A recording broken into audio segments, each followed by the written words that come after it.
When on earth is Bryan Kohberger going to stand trial for it? We know that right now, Steve Gonsalves, that's Kaylee's dad, he is preparing for a very important pretrial hearing, a couple of them actually, tomorrow.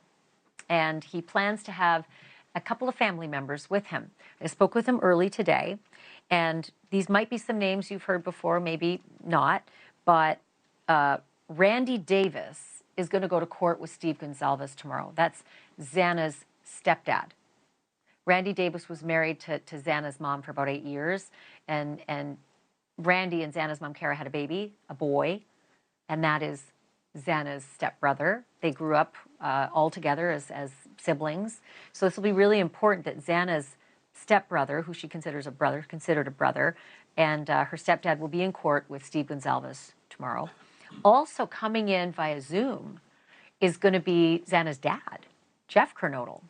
And maybe for moral support, whatever it is, Jeff's supposed to have his brother, Jeff Kernodle's brother, with him coming in via Zoom. So that's what we know about who's going to attend tomorrow. But it's important. This is huge because last week, we were talking about the strategy of separating the case, victim by victim, and then like trying Kohberger 4 different times for 4 different murders, not at the same time, separate cases.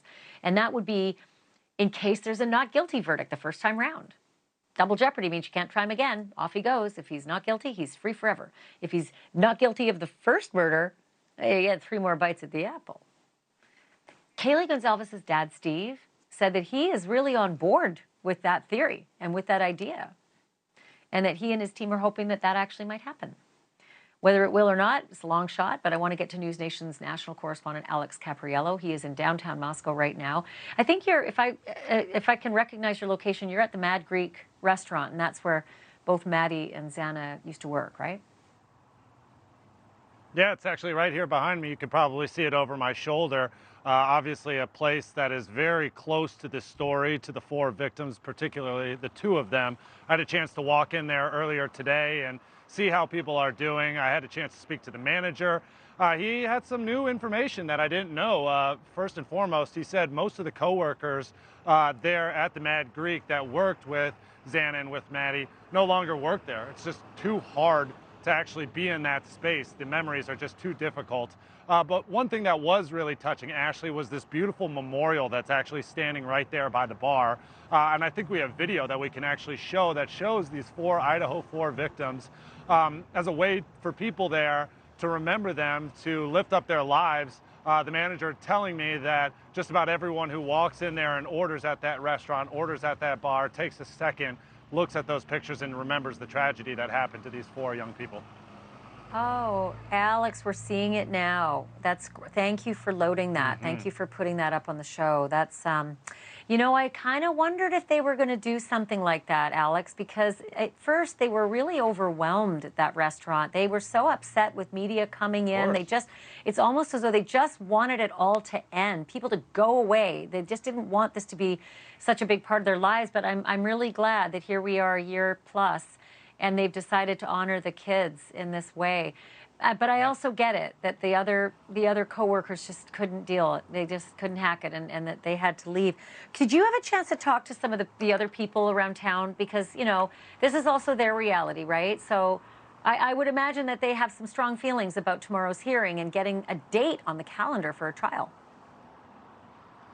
Yeah, I think overall, a lot of the sentiment here is that this is just a very painful tragedy that has befallen this town, and it's really hard still, more than a year later, for people to come to grips with it.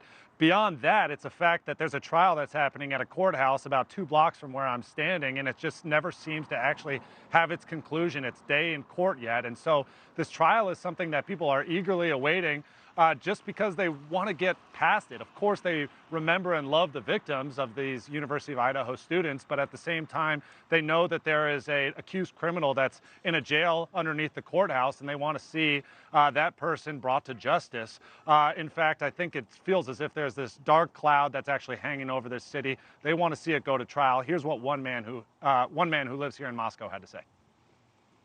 It's time for this trial to happen, but now they want to postpone till summer after the kids are out of school, which that's understandable. Why? There needs to be a trial. Why is urgency so important to you? Well, it's not urgent. It's only been a year and a half so far, or more than at least a year. But meaning that you want the trial to go, is it? I think everybody would like the trial to happen. He's been sitting up in that jail for a year. Something needs to happen.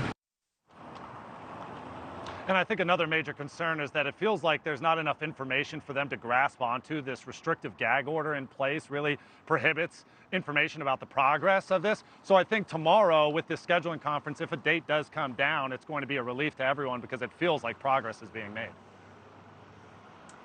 Yeah, that's a huge deal. There's a couple of other things on the agenda for tomorrow, too, that we will or won't hear about, some public, some private stuff. But I know you're going to be on the job for us. Alex, thank you for this. Really appreciate it. Thanks, Ashleigh.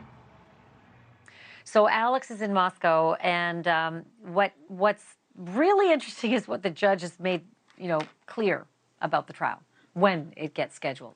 And that is not very friendly to me or you. And when I say that, I mean we the people. Thank you for watching. Go to newsnationnow.com to find NewsNation on your television provider. And don't forget to click the red subscribe button below to get more of NewsNation's fact-driven, unbiased coverage.